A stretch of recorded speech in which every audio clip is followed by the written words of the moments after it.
Hey guys, got another pin video here for you, and I hope everybody's doing well. So, a lot of you have probably seen this pin already. This is one of my pin mail videos or one of the pins that I got in my pin mail video. And the pin that you see in front of you is the Moonman N2 fountain pen. So another Moonman fountain pen. It's kind of been the theme lately. I've reviewed a lot of Moonman fountain pens lately, it feels like, and rightfully so. Moonman, I think, has had a really awesome about year and a half releasing fountain pens. I would say that you could almost put them just right below Pin BBS, just as far as the overall excitement around their brand and some of the pin releases that they have. Obviously, one of the most popular being the M2 model. I think if you're watching this video right now, I would imagine that at least 7 out of 10 people watching this video probably own an M2 fountain pen. So let's talk about this one that you see in front of you. So again, this is the N2 model. This is another kind of pocket fountain pen. And I think it's got a lot of cool things going for it. Number one, the material. It's a nice acrylic resin type material. And it's really only offered in 2 different colors from what I've been able to find.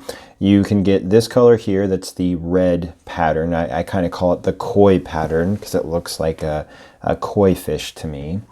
And then they have a black and white pattern fountain pen as well. That is basically the same exact pattern, but instead of it having red chips in it, it has black. I think both are very attractive materials, and I'll kind of show that off during this video. Now, the pen retails for about $16 to $17, so it's really in that price range with the Moonman S1. So a nice price range. Again, it is a small pen, and I will put all the measurements and everything up on the screen here in a little bit. Now, we'll start kind of at the top of this pen and really just look at it. So of course you've got a flat top finial here on the cap. And then you'll notice the cap actually starts to just slightly taper down just a little bit from the top. You've got a recessed clip here, and the clip is very stiff, by the way. It does work, has good form and function. It's made well, but it is very stiff. Now, working our way down towards the bottom of the cap here, you'll see that you have another metal cap band, and it's branded with Moonman. Kind of give you a nice little twirl. Here you can already see some of the transparent properties of the material. You can see those threads and everything for the barrel inside of there. And in certain angles, like for instance, you can see the cap liner there. See it there as well. Now, getting down to the barrel has its widest point here and then just starts to taper down slowly till you get to the end. And again, you've got a flat-ended barrel there. So a lot different than the S1 model and the M2 and the M100 for that matter. I kind of like the fact that the overall design characteristics of the pen are different though. It kind of sets itself apart. Now, taking off the cap here, there's one turn, literally just right over one turn, which I love that part about it. It's kind of like the M2. You're not sitting there unscrewing the cap for an excessive amount of time. Now you'll notice that you actually have metal threads here. They are machined well. They really aren't sharp at all. You don't notice them that much. And there's no issues with threading or anything like that as far as cross threading. Now you will notice that you do have machine threads here on the acrylic. So some people I know would be concerned that you would maybe have some grinding like we've seen on some other fountain pens with this type of setup, but I have not had one issue since I purchased this pen. It's a nice, very easy capping and uncapping. Now, looking at the section here, we'll put some dimensions on the diameter of the section here in a moment. But it is a small section, and again, this is a pocket pen, so there's not a lot of room here to hold the section. Your widest point is here, and then it starts to taper down as you get to the nib. Now, you don't have a lip here or anything, so you really got to kind of pay attention to where you're holding the pen. You don't have anything really to make you feel until you start to fall off right here.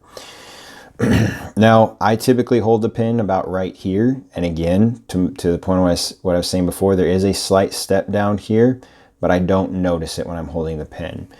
Now you'll notice that the pin really rests right here, and it definitely is a pin that I have to post.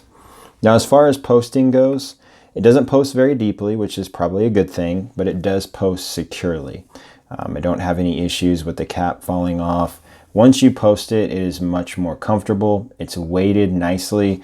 The clip here is not very heavy, so it's not real back heavy or anything like that. Now, kind of showing off the nib, we'll put a close-up image on the screen for you so you can see the nib up close. It's really that basic Moonman nib, very similar to what you get in the M2 model, even the S1 model. It's just a number 5 size nib. It does have a different styled feed, and if we compare that feed, and I'll grab this guy. So here's your S1, again, same nib, and what do you know, same styled feed. Now, I have no complaints though. I enjoy riding with the S1. It's got a good consistent ink flow, not a super wet writer, but it writes nicely. It is I would definitely say a fine nib, but it writes well and it does the job. Now, let's take this barrel off. And I do like the fact you've got a metal collar here, and you've got metal threads on the inside part of this barrel. Now, some of you may say, well, I would have really liked it if it would have been an acrylic material here so you could eyedropper the fountain pen. And I do agree with that, but I think the fact that they put the metal here probably to reinforce this piece here, and then they put it there, I think at least it works well, versus you just having metal, say, on the barrel and then an acrylic material here. I think over time you could have some issues. Now, it does have a push-pull converter. This is not a very big barrel, of course. So you've got a push-pull converter, very similar to what you see on the Kaweco Sport. And I'll kind of show you a comparison of that here in a moment. This converter it does stick a little bit at first. Now, I have not taken it apart and tried to see if I can put silicone grease or anything like that on it, but it does stick a little bit, at least mine did. But once you get used to it, it works fine. I have not had to prime the feed at all. So again, it would worry me if I had to do that. Just if I push too much, then ink, of course, is going to come shooting out. Doesn't hold much ink. I think probably 0.5 mils on ink. You're not going to get a great ink capacity. But this pen is kind of like the S1, is not a super wet writer. Consistent writer, which I'll show you in the writing sample. But you're not going to be blowing through ink crazy, I guess is what I'm trying to say. So up next, guys, we'll do some sizing comparisons with this pen and kind of see how it compares to some other fountain pens.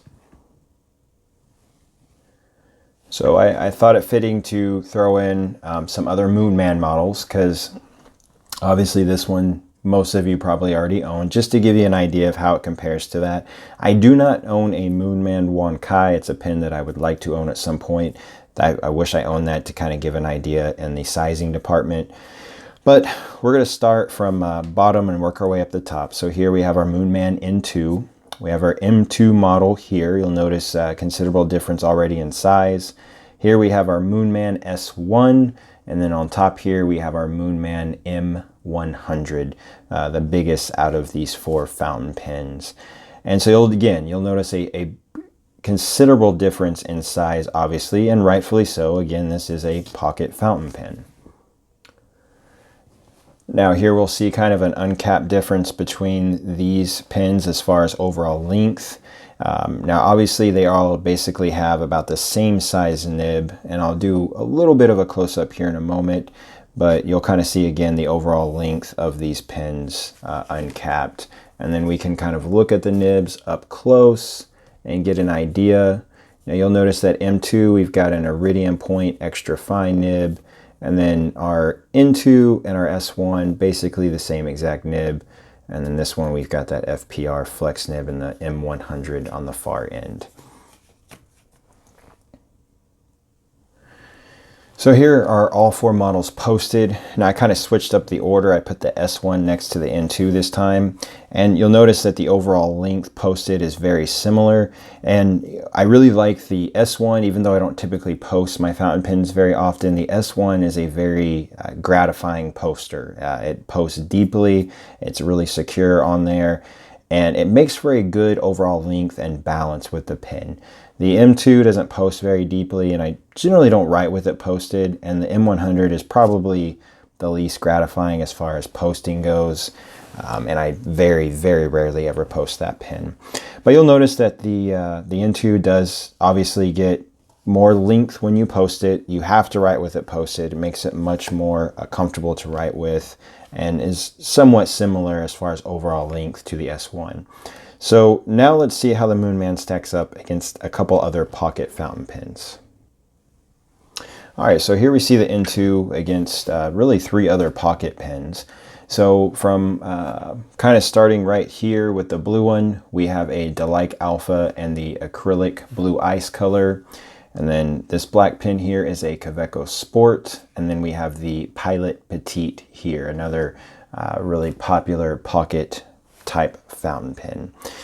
So looking at these 4 pens, you'll notice the Delight Alpha and the Moonman N2 are very similar in overall size. These 2 guys here are really in the petite range, for lack of better words. So let's see how they kind of stack up now unposted real quick. All right, so now you see all 4 pens unposted. I would say out of these 4, the only one that you could really, in my opinion, almost comfortably write with unposted would be the Delight Alpha with that more elongated barrel. The other 3, in my opinion, are just way too short, especially the Pilot Petite and the Kaweco Sport, just way too short to write with unposted unless you're just taking a very quick note and you just, for whatever reason, don't post your pen. Overall nib sizes are, the bottom 3 are all basically the same nib size. Your Pilot Petite has that pilot nib on it, but essentially it's basically the same size nib. So you've got all the same size nibs, these 3 being basically number 5 nibs, and then Pilot, their nib sizing is so much different than everyone else. Now here we see all 4 pens posted real quickly. You'll notice that the Pilot Petite and the Kaweco Sport are very similar in the overall size and length. The N2 is just a little bit longer, and then the Delight Alpha is the longest out of the 4 pens. My favorite pen to post out of these 4 is definitely the Delight Alpha. It kind of, when you post the pen, because of the way that the end of the barrel is shaped and the way it just posts, is kind of just almost just pops right on there, and it's a very nice experience when you're posting, and it posts very deeply, very similar to the Kaweco Sport. Overall, all 4 of these pens are nice to hold for the most part. Pilot Petite is probably my least favorite, but it's a pen that my son uses a lot, and for him having smaller hands, because he's obviously very small, he likes using the pen, of course. Now I think comparing the filling mechanisms, I'm going to zoom in just a little bit more here so you guys can see them up closer. But I think when you're really comparing these filling mechanisms, you've got, I think really the Delight Alpha kind of wins in the overall ink capacity. You've got a full size converter there. You've got that more elongated barrel, which allows you to have that size converter. Your Kaweco Sport and your N2 here have very similar converter styles in the fact that they're push/pull to fill.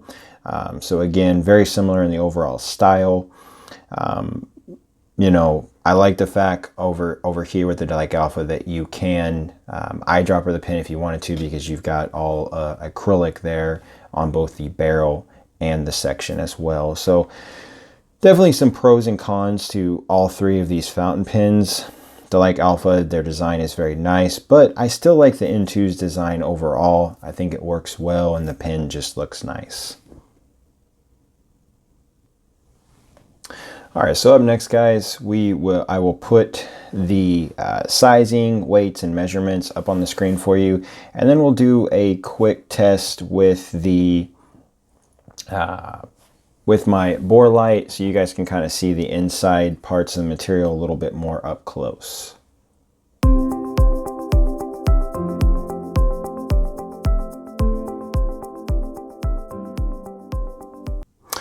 All right, guys, we're back. And real quick, we'll start with the barrel here and kind of show you guys the inside part of it so you kind of see that material.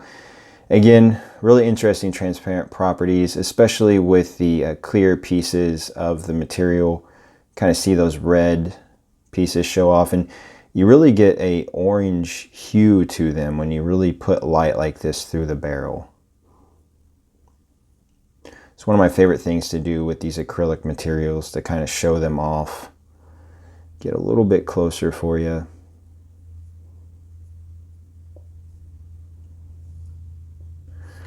And then now let's look at the cap here. Again, just, you know, beautiful material. You'll see that inner cap liner there.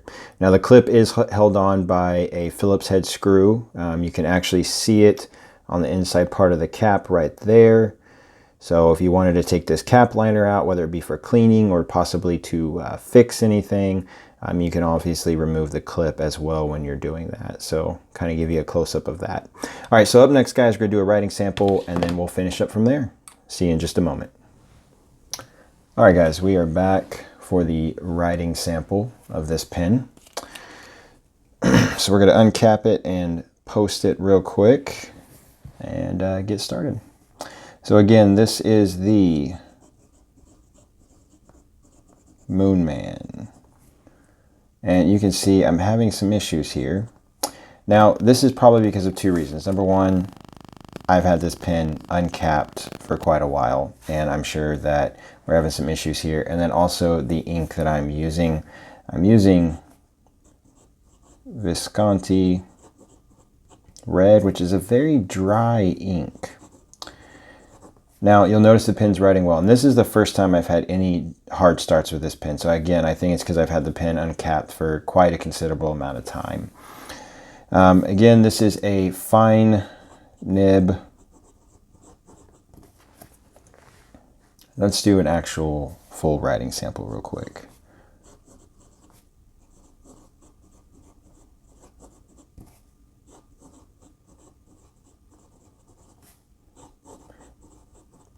Now you'll notice the pen definitely gives you some feedback.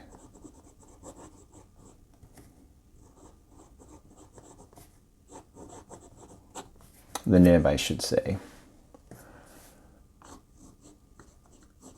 But it's not a unpleasant writer at all, by any means. Very similar to kind of the S1 overall, not an extremely wet writer, but it does well. And I'm using, again, a very dry ink. I just wanted to use this ink just to kind of use it up. You're not going to get really any line variation. This nib is very much so a nail, so to speak. So really no actual line variation there. Kind of some fast writing. Kind of see if it can keep up. You'll notice now that I've been using the nib for a moment, not having any issues. That was literally the first time I've had a hard start with this fountain pen. So again, I contribute that to really just having the pen uncapped for an excessive amount of time. All right, so the verdict. What do I think about this pen? I really actually like the pen. Very similar to the S1 in the sense that I don't really have any complaints about it. Does it just blow me away? Not necessarily. I think the material is nice. The color is attractive. I think it's a very well-made fountain pen. I think you've got a nib that writes consistently. I've been impressed with the S1 and this one, just the overall ability to write right out of the box. I haven't had any issues with the nib.